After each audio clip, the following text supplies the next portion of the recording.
everybody, I'm TheBardsKitchen. And I'm the Cup of Fun.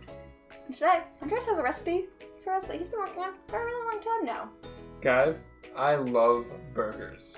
But you know, when we were in college about 4 years ago,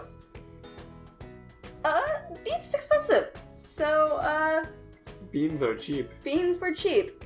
And Andres started to develop a recipe for veggie burgers. I did. And through years of trial and error and testing and different approaches, I've come up with a recipe for a quinoa bean burger that I find satisfactory. Also, I'm wearing glasses now. Just ignore that. You ready for it, Ashlyn? I am. Alright, for a bean and quinoa burger, there's some things that are more important than others. Like beans. Also quinoa. No, okay. So you're supposed to mash the beans before you add the quinoa. Yeah, sure, that makes sense. Pro tip, share the recipe with the person cooking with you. Don't put that there. I was gonna fix it. I was gonna pull most of the quinoa out. It's there now. You can pull some of it out. So now we're going to experiment. Supposed to mash the beans first. That way, there's a nice kind of basey glue that holds everything together. So I just brush it off to the side. Rake this to the side and just try to mash around it, I guess. Thanks, Ashlyn. Hey, man, you didn't tell me, and like I had it in my hand. I feel like you should have shared. Through the power of magic and time passing, we have done our best with our current situation. Fun. Hopefully it works out. We'll try to make it work. Well, that's pretty much the basis of our burger. Quinoa, beans, and beans. Quinoa, beans, and beans. Quinoa, beans, and beans. Is it 2 cans of beans? 2 cans of beans. We just use cans and cans and then quinoa. 1 cup. I mean, you could also do it with fresh if you really wanted to. I mean, not fresh, but like dried beans. I mean, you just have to soak them ahead of time and all that jazz. That's work. So we're going to add the other ingredients now. Once we get past here, it's just about spicing up your life. And here's the spice blend that I find to be the spiciest blend of spices. There's chili powder in there. Add a little heat. Add a little meat. Garpow. That's fun to say. Musga. It's a lot of Michigan. Or MSG for the layman. It's just some black pepper. Red wine vinegar. A little coriander action. And his good friend cumin, of course onion powder, salt, and of course good old tamarind paste. Final ingredient of the veggie burger process, egg. That's not egg. This is not, because Ashlyn can't have eggs. Neither can vegans. This is a flax egg. It is flaxseed mixed with water to make thick goo. Ooh yeah, that's the good stuff. Good goo. That works similarly to egg. This will help bind it and hold everything together. Along with the bean mush, which may or may not be mushed enough, we'll see. And that kind of makes your burger. And mix these bad boys together.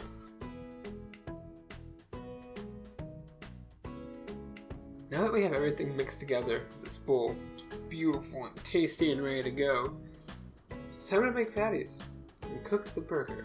But we can't just cook it. Because of the structure of the meatless burger, we have to first cook it in the oven, then afterwards sear it in a pan to get that nice beautiful sear, but also have it hold together still. Because they don't hold together. It's also important to know. But before that, we need to make some patties. Let's have a patty party. Now, important things to remember. Unlike a regular meat patty, these nice veggie burger patties don't... Oh, we're dying. It's just the fingers, it's fine. These patties don't shrink when you cook them. So make them about the size of your bun, and they're going to stay that size, because that's how they work. Also, for structure reasons, you kind of want them to be flatter as opposed to bowed in the center, kind of. Because when they're flatter, they sit flat instead of weight going in the center and then bending to the sides. That's your burger. Boom. Now, if you do have issues with them falling apart, which is a thing that happens, you can try adding a little cornstarch, adding more flax egg. If they're too wet and not holding together because there's too much bean juice, you could always try adding some instant mashed potatoes. They taste like potatoes and they also suck away extra moisture. It's also a good time to point out, I sometimes put things other things in these patties besides the things we mentioned today. Corn is one of his favorites. Corn is great in these burgers, and we're going to use it for the video, but we were out of corn, so I didn't put any in. Potatoes are also pretty tasty. Onions are great. Mirepoix in general is pretty good in these guys. But we're going basic here. So this isn't the end-all be-all burger. There are a million ways to make a veggie burger. You can flavor them however you would like. Make them nice and spicy. I know a lot of vegan vegetarians are into that spice. We're personally not a fan. Pain's not a flavor. I was often told in college that pain was not a flavor because I made my food too spicy. To form the patty, I'm just kind of taking it in my hand, pressing it, and turning it. Press and turn, using my thumb on the side to kind of shape the edge while my palms push down, making it kind of even and kind of nice. It's also helpful if you take like the lid of a jar of mayonnaise, put the parchment paper in there, and then just press the burger into the jar and then fold it out with parchment, and look, it's a round burger shape. Burger shape. So we got these boogers here. They're going in the oven for about 10 minutes or so, give or take. Dirty hands. And then once they're out, we can sear them and eat them. Pretty quick, pretty simple, pretty easy. Ashlyn has a baby burger over there. Bring the baby burger in. Bring the baby in. Isn't it adorable? It's a little burger. Don't hold the baby. Don't drop the baby. We'll call that the test patty. Alright, Yeah, in the oven. After 10 minutes in the oven, they look something kind of like this. The point of putting them in the oven is, for one, if there's actually egg in it instead of the flax egg, you have to cook it, because raw eggs are raw eggs. Sure, they're pasteurized, but the cooking of the egg is what causes it to coagulate and bind together and all that fun stuff. So once that's done, we're ready to sear it all up, make it pretty. Another reason why you need to put it in the oven is to try to dry it out a bit. Believe it or not, the moisture is what's making it crumbly, stopping it from binding together. So by putting it in the oven, you get rid of some of the extra juices from the beans or the cooking of the quinoa process, and that way it holds together better. Because the hardest part, in my opinion, of a veggie burger is having it stick together. So now it's time for the reverse sear part of the sear. The sear part of the reverse sear. We're gonna sear these off and then we can eat them. It's gonna be exciting.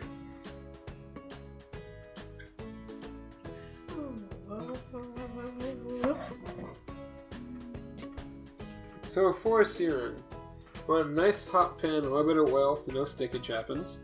And you know it's hot enough when you put the burger in? It sounds like that. That's the sizzle. Oh, that's good stuff. Back to the stove with that bad boy. I'll put my hands in the shot so it's not empty. I'm going to let that just kind of saute for a little while. Maybe 3 minutes on each side just to get some color. Nice crispy crust on the outside. And then it's burger time. And with that, the searing of both sides, we have a burger, and a bun, and a good time for all. Now you can put whatever you want on your burger. Why'd I put it over there? You can put whatever you want on your burger. For this little taste test here, we're going to do it dry. Oh, no, what's that? Ashlyn, she has found something in the dark reaches of our kitchen. What is that you have there, Ashlyn? This is our tomato-less barbecue sauce. Check out What? the video above. We made barbecue sauce without tomatoes? We did, and it was so cool, and it's so tasty, I'm addicted. But for now, come on. Oh yeah. Ooh, turn it so we get a good drizzle angle. Oh yeah, get that in there. Hold on, it's a little cold, just give us a second. Oh yeah. Oh yeah. Should we have a video of us making those sounds as we drizzle barbecue sauce on a burger? Let's eat this burger. There it is, our nice burger, our nice Udi's gluten-free bun. Gluten-free bun, not sponsored. Not sponsored, but Udi's. They're pretty good gluten-free buns. Good gluten-free products. Yeah. Appreciate you. They do have egg and soy in them though. Bacon and egg? They do, yeah. You didn't know that? Well, I guess this isn't a vegan burger. Sorry. I mean, I did not know that. I think the most fun approach for this is going to be the Lady and the Tramp approach. that sounds messy, but let's try it. Oh yeah. If you would, I can hold it. If you want to both get in there. We'll just each use one hand. How about This is such a thick bun. that? It's a lot of bun. You ready for this? You said one hand each. Yeah, one hand each. It's fine. Okay.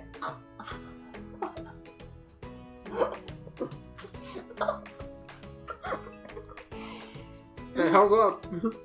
Oh, pretty good. Ashlyn, come back up here for a minute. I want to talk to you. Ashlyn, what just happened there? What do you mean? I feel like you had some issues biting the burger. I tried. I couldn't see you. Like, it was moving, and so I'm just like, is it gonna fall? I don't know. I couldn't see you because it was a burger, but I just saw you leaning towards me. I was like, oh, you just... I had to get closer so I could eat it. Ashland, how was the burger? That's pretty tasty. Yeah. I've been working on this for a while, and I feel like that particular blend of flavors works well together. Good texture. The MSG helps. Now, I would like to state this is not a beef burger replacement. No, by no means. But, like, you have some friends over, you're having some burgers, one of them's a vegan, yeah. We're not trying to replace the meat. We're trying to make some good food. And I think this right here, this... That's some good food. Double bit monstrosity is it's a good time for all to have. Little barbecue sauce, which was pretty tasty on the veggie burger. I was pretty happy with that. I don't think I actually got any of the barbecue sauce. You pushed it all at me. It's fine. Anyways, I think that's the end of the video. Ashton, would you like to end it for us? Thanks for watching, everyone. Down below you can find my Twitter and my email, and also the comment section if you ever have any questions. And while you're down in the comment section, email or Twitter, let us know what foods you miss, what you want to see recreated, remade, or changed in a way so you can enjoy it the way you used to, want to, or always dreamed of. Thanks for watching, and we'll see you in the next recipe. You guys are awesome. Bye-bye.